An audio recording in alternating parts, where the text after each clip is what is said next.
Hello and welcome to Kent Tonight Live here on KMTV. I'm Ollie Leader and here are your top stories on Thursday the 15th of January. Kent's pothole problems. Residents share their frustrations about the state of the county's roads on National Pothole Day. It seems really weird at this kind of 21st century that we can't get a handle on it and solve it fairly quickly. Water bottle blight. Thousands in Tunbridge Wells still without water as plastic waste builds up. So this is pretty much all the water that we've used in the last 48 hours, I would say, mineral water-wise. And meatless or myth? Are people here in Kent trying veganuary, or is it just a trend? To be fair, some people ask, this is a demand, so people was coming and asking, do you do something vegan?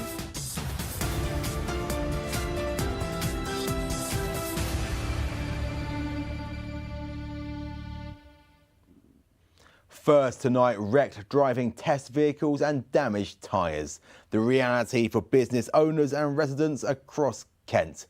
It comes as government data shows that Kent and Medway's roads are in disrepair, with amber warning in several categories being evaluated by the Department of Transport. Now the Pothole Partnership is campaigning for improvements to council's road maintenance schemes. Sophie Denny has been speaking to those bearing the brunt of the county's potholes. Potholes, every driver's nightmare. Road damage like this is frustrating motorists and wrecking vehicles around the county, with new data showing Kent and Medway are some of the worst affected areas in the UK. The AA were called out to over 600,000 pothole-related incidents last year, and here at Lepson's Tyres in Gillingham, they're no strangers to the damage that potholes can cause.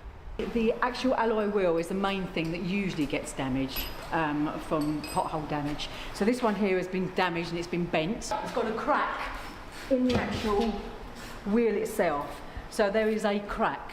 Now the crack is only it only looks small to you, but what would happen is the actual air will seep out of the tyre and the tyre will go flat. This was the case for driving instructor Martin Thatcher, who was left over £500 out of pocket when a pothole deflated two of his tyres and buckled two wheels during a lesson. We have to maintain our cars through servicing and tyre changes when they're worn down, for instance. But when these things happen, then it takes us off the road where we have to cancel lessons because we can't get to that point. We've got to rearrange lessons and so on. So it costs us time and money at the end of the day.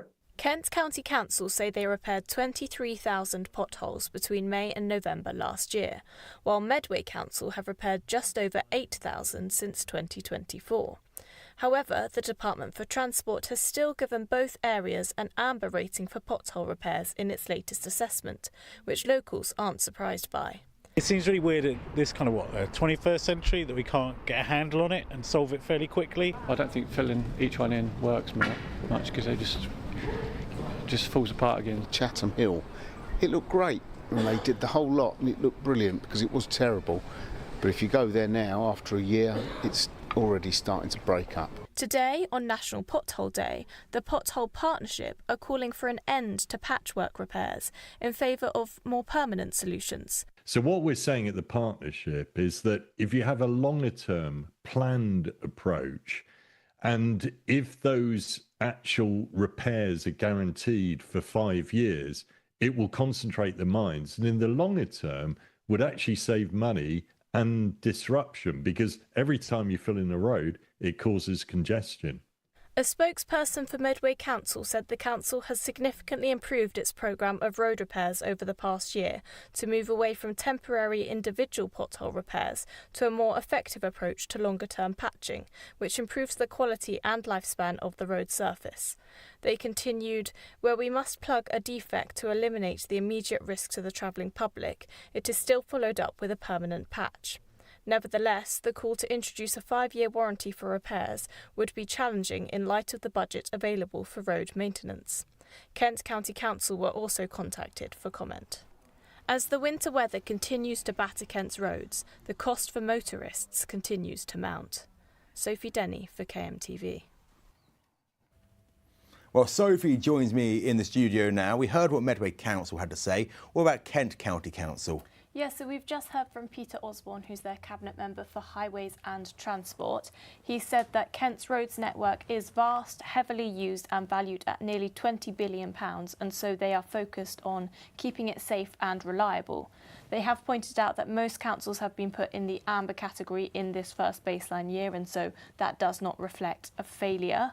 And they say that they are delivering more preventative treatments, targeted repairs and efficient programmes than ever before, alongside having warranties so that any defective work within the warranty period is corrected at no cost to the council or the taxpayer.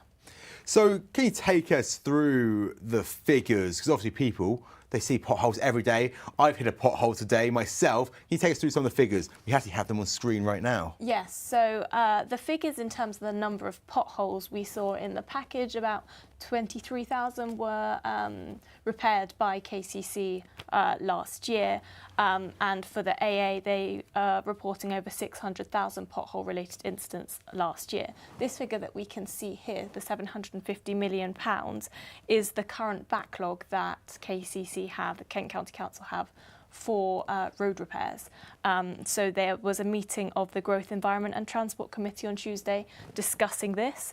And so currently they have £67 million per year in their budget to deal with all of this £750 million repair. So as we heard from Medway Council as well, the budget difficulties of repairing potholes are being felt keenly by them all.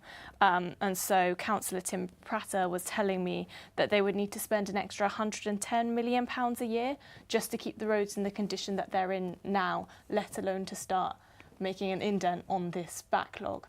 So those are kind of the figures that we're working with in trying to solve the pothole problem of Kent. Well, when it comes to advice for motorists, we actually do have a clip from the AA we can play now to kind of give people, actually, I've heard in my ear, that's gone walkabouts. Okay. But let's take a quick... I can summarise that. That'd be fantastic. Talk about some of that advice for motorists. I would love to hear some myself. So Edmund King, he's the president of the AA. I spoke to him earlier, and his advice is, especially in the winter months when there are puddles often covering the potholes, just take it slow. Especially on those country lanes where you think there might be some more potholes, and in the dark as well. And then the other thing he said was just to report them to the councils if you do see a pothole, because then there's a better chance of it getting fixed and for you and other motorists to get compensation should you sustain any damage to your car. That's very important. Always point out those potholes. It increases the chance of being repaired and not damaging your vehicle. Sophie, thank you for joining us on The Sofa. We'll have more on that later in the programme. Now, emergency services were rushed to Rochester Castle this morning after reports that a man in his 50s had fallen from a height. Kent Fire and Rescue Service sent 3 fire engines along with specialist technical and line rescue teams to Castle Hill. Firefighters worked alongside Hart paramedics to reach the casualty, while police were also seen on the premises. The man was later transferred into the care of ambulance crew and taken to the hospital. Now, a Kent police officer has been barred from all forces for life after groping 2 female colleagues. Folkestone-based Louis Southern was once praised for his bravery, but would have been sacked if he had not already resigned. Local Democracy reporter Dan Essen attended the misconduct hearing in Maidstone, and he joined us earlier to break down all the details. So, Dan, can you run us through what was said at the hearing earlier this week? Of course, yes. Earlier this week, the hearing was held at Kent Police's Maidstone headquarters on Sutton Road. Essentially, they were told that former PC Lewis Southon, who had served on the local policing team in Folkestone since 2017, had a work social Christmas event in the Cuban nightclub in Canterbury back in 2022, had essentially groped the breast of a much younger female colleague. And in addition to this, it was also revealed that at the time that had happened, he was still technically the subject of disciplinary proceedings relating to another accusation made against him by another colleague that he, in a car, also out of the office, he had sort of grabbed her and squeezed her inner thigh. That wasn't the truth or falsity of that claim, wasn't the subject of this particular hearing, and that wasn't what they were deciding, but that was brought in as sort of evidence of his character at the time, so to speak. So what have Kent Police said about this? Because there are serious repercussions to hearings such as this one. Of course, yeah. Like I said, I refer to him as a former PC because he is a former PC. I've been told he was suspended as soon as this main allegation came to light, and hadn't been serving as a police officer. And before this hearing, his resignation actually took effect on December 30th. He declined to defend himself. He didn't instruct a police federation representative to defend him. He didn't really cooperate with the hearing. He did all that he had to. He submitted a written representation saying that he wasn't going to cooperate because of his mental health. But what Kent Police said is they found that on the balance of probabilities, the allegations were proven and that they amounted to gross misconduct. And what this means is if he was a serving police officer, he would have been dismissed without notice on the day. And additionally, he's been added to the barred list, which means he can't serve as a police officer anywhere in the UK again. We have a short break coming up now, but afterwards we're getting all the latest on the water crisis still impacting thousands across Tunbridge Wells and parts of Tunbridge, alongside all the latest business headlines. And later in the programme, we'll be speaking to our film presenter Chris Deasy ahead of another episode of the Kent Film Club, albeit with a little bit of a vegan twist. Hope to see you in a few minutes' time.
Hello and welcome back to KMT Kent Night Live here on KMTV. Now, thousands of families in Tunbridge Wells have now begun to see deliveries of bottled water to their doorsteps as the outage continues. Households have previously had to head to often busy pickup points to get their water, unless they were a vulnerable customer, but now will receive deliveries until supply is restored. Residents say that while they appreciate the service, they are fed up of living their lives out of plastic bottles. Chloe Brewster reports. While the South East water outages in many areas across Kent have cleared up, 6,500 residents in Tunbridge Wells were yesterday told that the end was not quite in sight as they had once thought, with the earliest they'd get supply back being Friday morning. In the meantime, residents like Katie will be getting bottled water delivered to their door. It's all well and good that they provide all these mineral water bottles, which is fantastic, but ultimately the amount of water that you need for hygiene reasons is far beyond. If you need to wash your hands, I mean, I've got adult eczema, I'm under a dermatologist, so I can't just use any grey water that's provided. If there were refillable bottles that were provided that South East Water could provide us, I mean, they provide us these bags, and one person didn't even know what it was when I asked him at the bottle stations, so I had to ask someone else.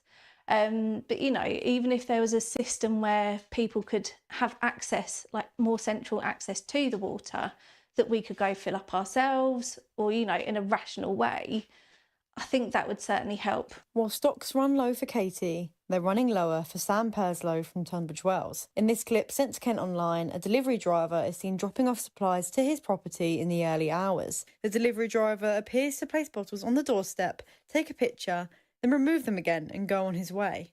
The South East Water spokesperson said it was very concerned about the footage and that it's investigating the claims immediately. Another Tunbridge Wells resident, Mark, says the water outages have forced him to get creative. I mean, one of the things that sort of, until you've got a lived experience of it, you don't really think of is like something simple as flushing a toilet. So I created my own little water butt in the garden as it was raining so heavily yesterday. So I managed to collect 80 litres of water. So now as part of my daily chore, it's go outside and fill up.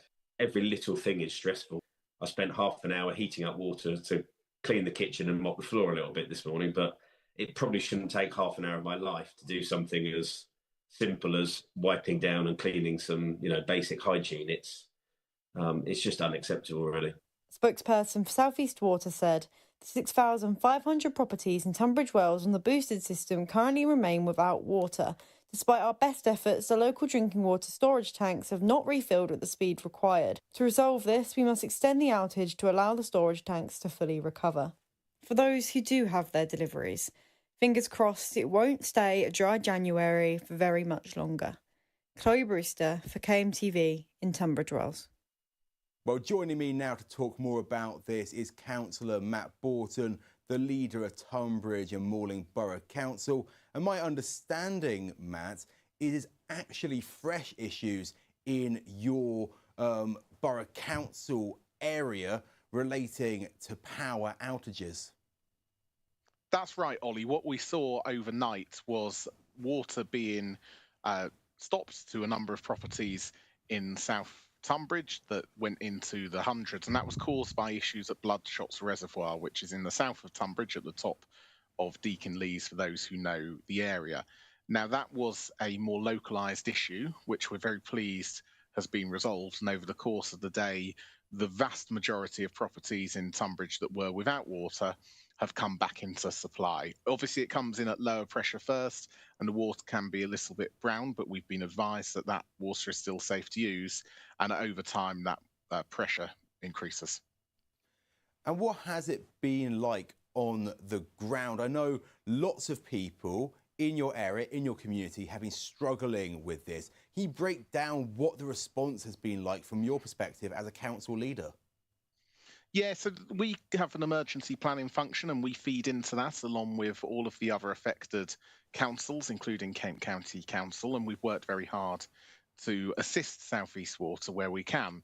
We have, for a number of days, had an open offer to them to use some of our car parks in the centre of Tunbridge as a bottled water station, should they wish to. Now, that they moved into this morning. We were disappointed that they didn't open that for public access much earlier so that residents in Tunbridge who hadn't got water could actually collect bottled water from Tunbridge, but nonetheless that is still there at the moment, and it's also helping residents in Tunbridge Wells as well as those who in Tunbridge didn't have any water. How would you describe the response of South East Water in the last few days? Do you think they've handled this well from your perspective? No, they haven't. It's been completely and utterly shambolic. There's been very limited communication. The communication that you received has either been late or inaccurate. Everything they say has contributed towards the situation settling seems not to have done the case. So, for example, you end up seeing some of the outages that we had in Tunbridge this morning, and it's really difficult to take at face value what the company are saying. I think there's a failure of leadership, there's a failure of communication, and there's a failure of governance at South East Water. And it's not a surprise to me in the slightest that this has got national attention, particularly actually as this is the third time we've had issues. We had issues in Tunbridge Wells before Christmas, and we had pretty much a week without water for many properties in Tunbridge last January too.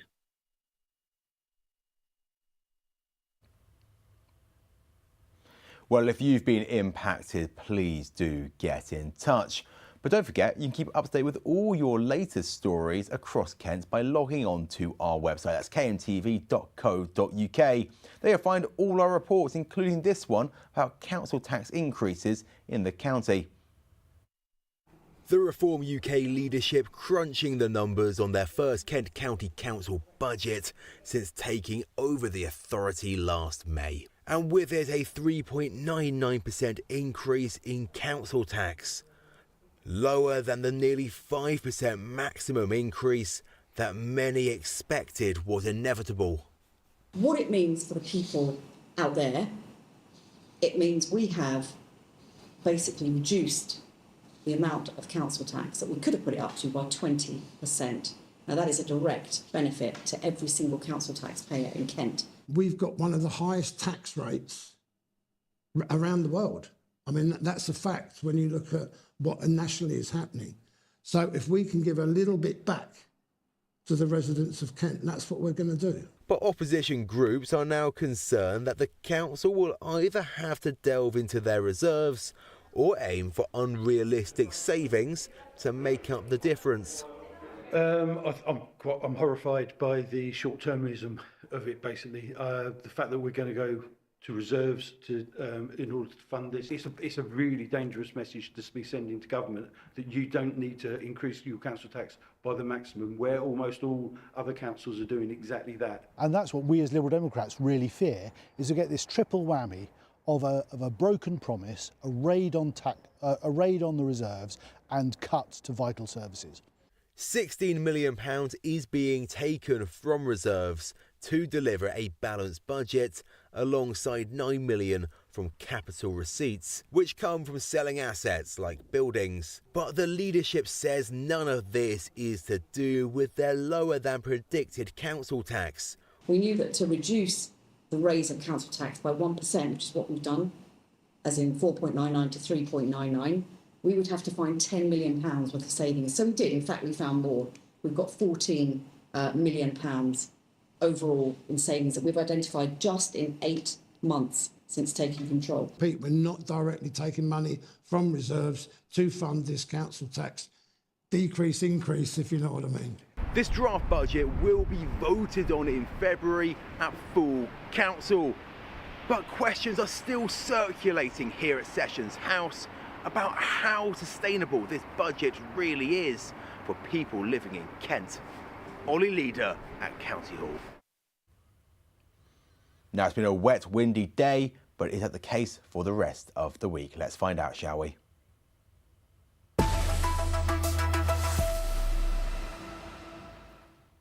Some relief. It's a mild night tonight. Temperatures between 7 and 9 degrees, partly cloudy for the most part in Medway and Margate. That continuing into tomorrow morning. Temperatures hovering around 8 to 7 degrees. Into the afternoon, rising to 10 degrees up in Maidstone. Still cloudy, wind at 9 miles per hour. And for the weekend, 10 degrees all round, cloudy from Saturday through to Monday.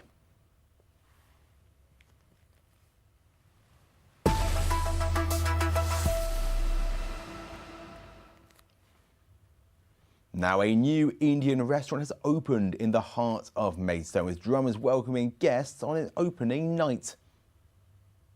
Based in a listed 17th century building, Masala Banks has taken what used to be a former nightclub. The Mayor of Maidstone cut the ribbon, you can see it on screen now, marking the restaurant's official launch. And after touring the kitchen and speaking to staff, the Mayor described the food as excellent. The UK's first waste-to-hydrogen plant is set to be built in Manston, and it will cost a whopping £120 million.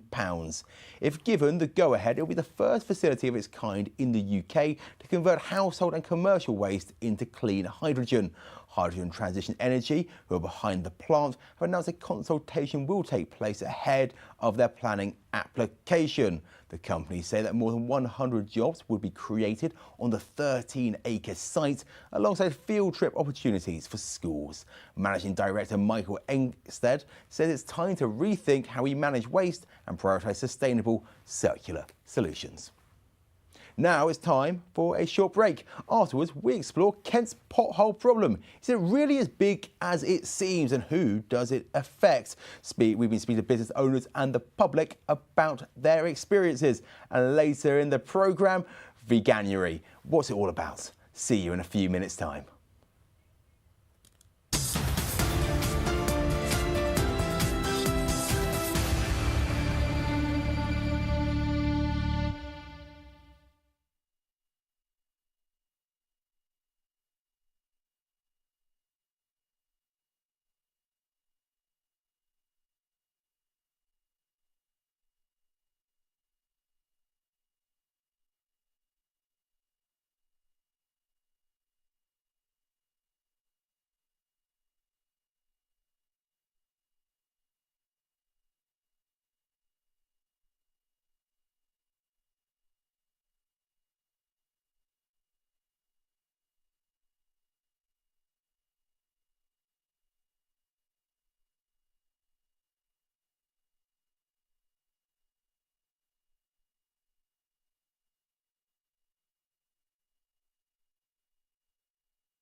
Hello and welcome to Kent Tonight Live here on KMTV.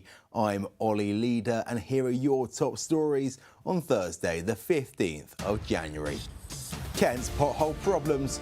Residents share their frustrations about the state of the county's roads on National Pothole Day. It seems really weird at this kind of 21st century that we can't get a handle on it and solve it fairly quickly. Water bottle blight. Thousands in Tunbridge Wells still without water as plastic waste builds up. So this is pretty much all the water that we've used in the last 48 hours, I would say, mineral water-wise. And meatless or myth? Are people here in Kent trying veganuary, or is it just a trend?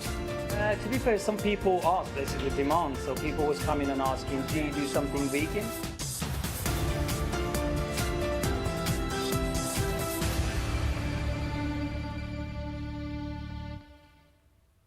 It's our top story this evening. Wrecked driving test vehicles, damaged tyres. That's the reality for business owners and residents across Kent. It comes as government data shows that Kent and Medway's roads are in disrepair. Now the Pothole Partnership is campaigning for improvements to council's road maintenance schemes. Sophie Denny has been speaking to those bearing the brunt of the county's potholes. Potholes. Every driver's nightmare. Road damage like this is frustrating motorists and wrecking vehicles around the county, with new data showing Kent and Medway are some of the worst affected areas in the UK. The AA were called out to over 600,000 pothole-related incidents last year, and here at Lepson's Tyres in Gillingham, they're no strangers to the damage that potholes can cause. The actual alloy wheel is the main thing that usually gets damaged from pothole damage. So this one here has been damaged and it's been bent. It's got a crack in the actual wheel itself. So there is a crack. Now the crack is only it only looks small to you, but what will happen is the actual air will seep out of the tyre and the tyre will go flat. This was the case for driving instructor Martin Thatcher, who was left over £500 out of pocket when a pothole deflated two of his tyres and buckled two wheels during a lesson. We have to maintain our cars through servicing and tyre changes when they're worn down, for instance. But when these things happen, then it takes us off the road where we have to cancel lessons because we can't get to that point. We've got to rearrange lessons and so on. So it costs us time and money at the end of the day. Kent County Council say they repaired 23,000 potholes between May and November last year, while Medway Council have repaired just over 8,000 since 2024. However, the Department for Transport has still given both areas an amber rating for pothole repairs in its latest assessment, which locals aren't surprised by. It seems really weird at this kind of 21st century that we can't get a handle on it and solve it fairly quickly. I don't think filling each one in works much because they just falls apart again. Chatham Hill, it looked great when they did the whole lot and it looked brilliant because it was terrible. But if you go there now after a year, it's already starting to break up. Today, on National Pothole Day, the Pothole Partnership are calling for an end to patchwork repairs in favour of more permanent solutions. So what we're saying at the partnership is that if you have a longer term planned approach, and if those actual repairs are guaranteed for 5 years, it will concentrate the minds. And in the longer term, would actually save money and disruption, because every time you fill in a road, it causes congestion. A spokesperson for Medway Council said the council has significantly improved its programme of road repairs over the past year to move away from temporary individual pothole repairs to a more effective approach to longer-term patching, which improves the quality and lifespan of the road surface. They continued, where we must plug a defect to eliminate the immediate risk to the travelling public, it is still followed up with a permanent patch. Nevertheless, the call to introduce a 5-year warranty for repairs would be challenging in light of the budget available for road maintenance. Kent County Council were also contacted for comment. As the winter weather continues to batter Kent's roads, the cost for motorists continues to mount. Sophie Denny for KMTV. A Canterbury pensioner says he will chain himself to a historic lamppost if it is removed by the council. Richard Parkinson says the Victorian structures are precious features of Canterbury that must be preserved at all costs. Kent County Council recently announced plans to replace some historic lampposts after inspections found internal corrosion, raising concerns they could fall over and pose a risk to the public. But some local residents believe the original cast iron posts should be repaired to protect the city's heritage, something the council says is not good value for money. Talking of value for money, it's time to take a quick look at all the latest business news from across Kent and Medway, from new housing developments in Headcorn to airport woes in Lydd. Our reporter Dossie Mason has all the headlines.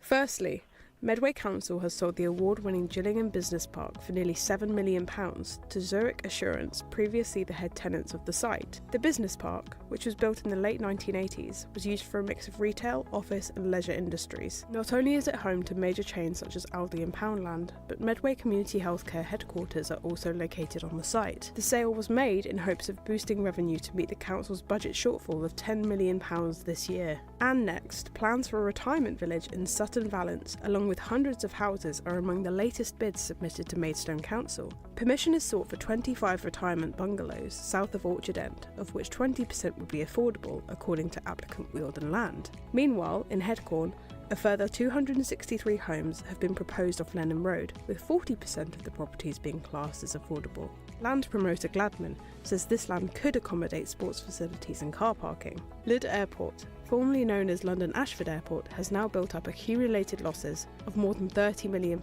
over the years, with the latest accounts confirming the downward trend is continuing. The site, predominantly used for business flights and private light aircrafts, had hoped to introduce commercial flights in recent years, a plan which did not materialise.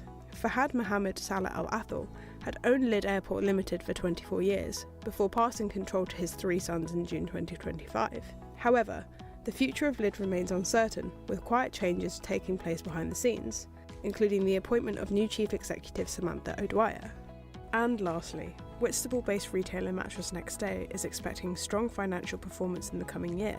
This is due to support from continued investment in its e-commerce platform and strong order book, with net profits rising by 20% to £2.6 million. The results follow from the company's 4th consecutive record-breaking Black Friday, during which revenue increased by 19% year-on-year. Mattress Next Day has also been named the National Bed Federation's Online Bed Retailer of the Year for the 3rd year running. Dossie Mason for KMTV.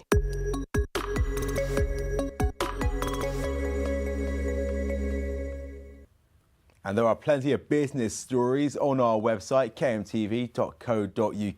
Perhaps not as many as there are animal stories, including this one about a golden retriever in need of a hip replacement.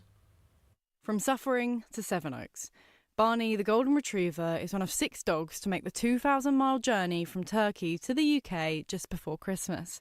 He's ended up here in Kent, in the good hands of foster Nicola and her daughter Lily May. I saw him on Facebook. It was a post that Angels for Animals put up, and we absolutely love golden retrievers. We've been obsessed with them for about a year. And I saw him, and I don't know why.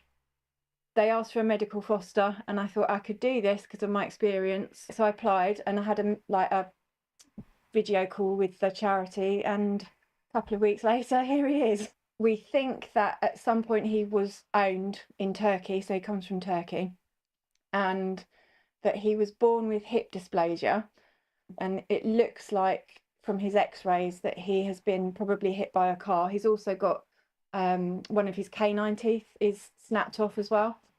So they did some x-rays in Turkey, and you can see with this x-ray both hips aren't good, but one particularly, the bone looks like it's come away. It's not where it should be.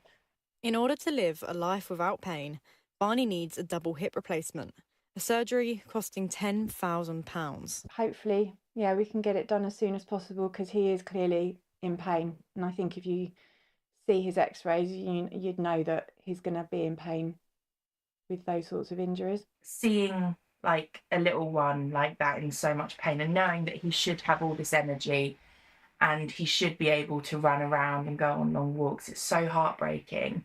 And so being able to get this money for him to get these surgeries done, it will just give him a complete lease of life. We've had this year, I think well, last year, I should say actually now, I think we would have had 5 broken hips that we've needed to be fixed. And they're very expensive. We've still got 1 dog over in Turkey that we're looking for a medical foster for, just because it's very hard to find homes like we've been able to find for Barney. So we're incredibly grateful that he's been able to make this great trip, and we're able to fundraise. Now he's here and he's able to get that good veterinary care. Seeing these dogs that we are able to get out, save, rehab, and to bring over, it just means everything to see them living like a truly kind of free, happy life. Nicola has created a Just Giving page to help raise the money for the surgery. She hopes it will help Barney finally live a pain-free life here. Chloe Brewster for KMTV in Ightham. Well, I do love animals, but if you love plants, you're going to love the next part of the programme, as we're taking a look at Veganuary, who is doing it, what it entails, and is going vegan for a month as easy or hard as it seems. On that topic, we're joined by our film presenter Chris Deasy ahead of another episode of the Kent Film Club, except he'll be taste testing some of the food that is vegan and comparing it to its normal counterparts. All that and more in a few minutes' time. I'll see you then.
Welcome back to Kent Tonight, live here on KMTV. Now, the parents of a paramedic from Kent who died in a crash have received a national award at Downing Street in her honour. Newly qualified Alice Clark lost her life after the ambulance she was in crashed on the A21 near Sevenoaks back in 2022. Her parents received the Elizabeth Emblem, an award given out by the King for public servants who have died in the line of duty. The paramedic driving the ambulance, Edward Riding, pleaded guilty to causing death by dangerous driving, but was later spared jail at Maidstone Crown Court. And now it's time to take a quick look at the weather.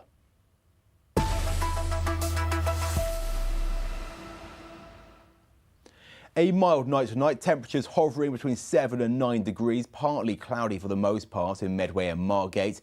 Into tomorrow morning, a cloudy day for Kent, temperatures hovering in the single digits, slightly colder in West Kent near Dartford. And in the afternoon, still cloudy but heating up into 10 degrees over in Maidstone and Dover.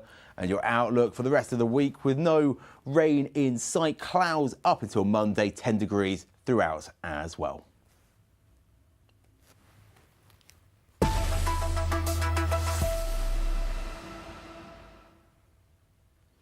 And finally, New Year's resolutions come in many shapes and sizes. New fitness goals, spending less or reading more. But here in Kent, some are aiming to become vegan for the month of January. It's called V-January, but how easy is it to do? Well, we sent Finn McDermott down to Rochester to find out more about whether people are actually leaving the meat or if it's just fake. Aside from some poor weather, January brings plenty of New Year's resolutions, whether it's quitting smoking, picking up some weight or even reducing your screen time. But here in Kent and across the country are people taking on a new challenge for this month. Veganuary is where you become vegan for the full month of January. You're not allowed to eat any meat or meat products for the whole month. But in Kent, are there enough places for vegan people to actually eat? The Quills restaurant in Rochester started adding meat product-free options to their menus around 2020. To be fair, some people asked, basically demand. So people was coming and asking, do you do something vegan? And I was saying, okay, we can make you vegan if you take this off from the dish. But the people was asking more and more. So we said, you know what, we're going to put that in a menu which comes vegan, and then we label it as a vegan, so it would be just easier for us and for the chef and for the customer. And then whoever wants vegan, they know where to go. Now, I love meat as much as the next person. I don't think I'd be able to go vegan for a full month. But restaurants are making it a little bit easier. They've started adding more vegan-friendly meals to their menu. And I'm not just talking about salads like the one I have here. Burgers, full breakfasts even. But going into a restaurant and ordering something vegan-friendly is wholly different from being one. You need special kinds of milk, special kinds of cream, special kinds of butter. Even some Proseccos aren't vegan-friendly. This one is, but not all of them are. So how easy is it to actually commit to not eating meat or meat-based products for a whole month or longer? I would say that actually it's probably one of the more challenging diets, really, to make sure that you're getting all of the nutrition, the vitamins and minerals that you need to get to be as healthy as you can possibly be. So it's definitely possible. In terms of a quick sort of fad way of eating, it wouldn't necessarily be my first choice, and I would always recommend that there is research and planning and forethought gone into it beforehand. And if it's done in that way, then absolutely you can get everything you need from a vegan diet. It just requires some planning. 6.3% of UK adults are planning to follow a vegan diet in 2026. That's about 3.6 million people. According to some new data, just less than half are already vegan by the new year, while 3.2% weren't, but have decided to make the transition. At the end of the day, while restaurants and shops are becoming more accommodating, it's up to us to see, can we stick with Veganuary as well as we stick with our other New Year's resolutions? Finn McDermott for KMTV in Rochester. Now, as always on a Thursday, we're going to be joined by Kent Film Club's Chris Deasy, who'll be telling us all about some plant-powered films. But, as you see in front of us, we have quite the platter of vegan food, and I'm going to test your taste buds. Is it going to be as good as your film taste? That's the real question. Well, that's right. I mean, I like to think that my film tastes are impeccable, but nothing beats this platter in front of me. Right. So we've got a few options, and we're going to do a quiz, right? So we have 2 different kinds of cocktail sausage. Can you taste the difference? I'm going to you take one of these first. So should I start to eat one of these? Yeah. Okay, I reckon plant-based. Plant-based so far, right? And I'm going to get you to try one of these as well. For comparison. See if it's changed your mind at all. This tastes more like a sausage that I'm used to eating. I probably find that I'm completely wrong now. This tastes more like a sausage, a meat sausage, than that one. I believe that is the vegan one. No, am I allowed to look? We have a post-it note. No, what does that show? So that's the vegan side. Oh my gosh. So you were absolutely bamboozled. And I want to make it clear to the audience at home, this was not staged at all. Chris has no idea. I didn't even know what's being brought out here. Right, we're going to try out some of these. I'm going to have to be honest with you, I don't really know what they are, but they look... Okay. Very tasty indeed. Okay. Shall I have the comparison? You have the comparison. I'm going to guess this. The first one is the vegan, I'd say. You're correct on that one. Your first one tonight, Chris. You got that one correct. But if you want to put those on that plate over there, we still have the chicken nuggets to go. And they are lovely, warm, fresh from the air fryer. They literally came into the studio just as we were sitting down.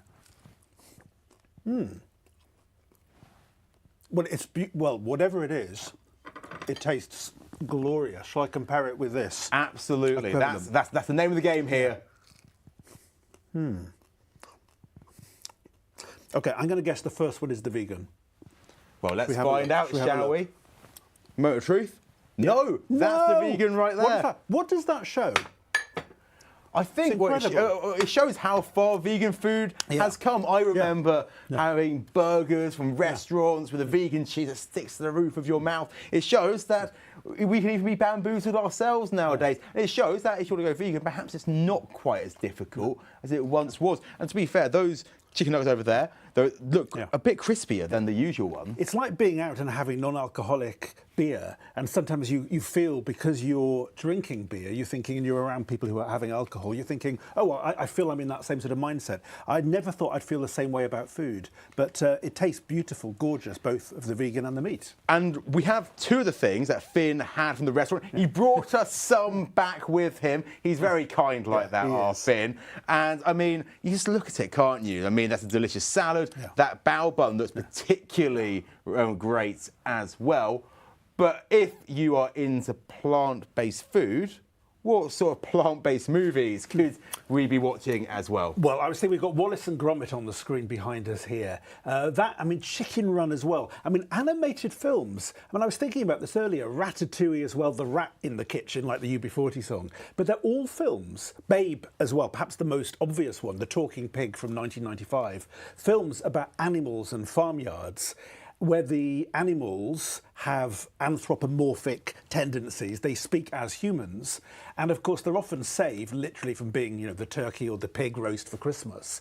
And suddenly we see them as individuals, almost like humans. They're in a way more animated than the human characters in the films. And we go for them. And people turned vegetarian after watching Babe. They thought, after watching The Talking Pig, I can never eat meat again. And it's interesting, like Chicken Run, for example. Obviously, it's a very fun way of telling what is a potentially morbid story in reality, but it really kind of captures that kind of almost animated feeling, doesn't it, of what it actually is at these sorts of farmyards, I imagine. Well, that's right, because it's as though this urgency to escape comes in when there's the meat processing plant machine that comes in, and then the chickens have to make, like in The Great Escape, which of course it's overtly building on, make their bid for freedom.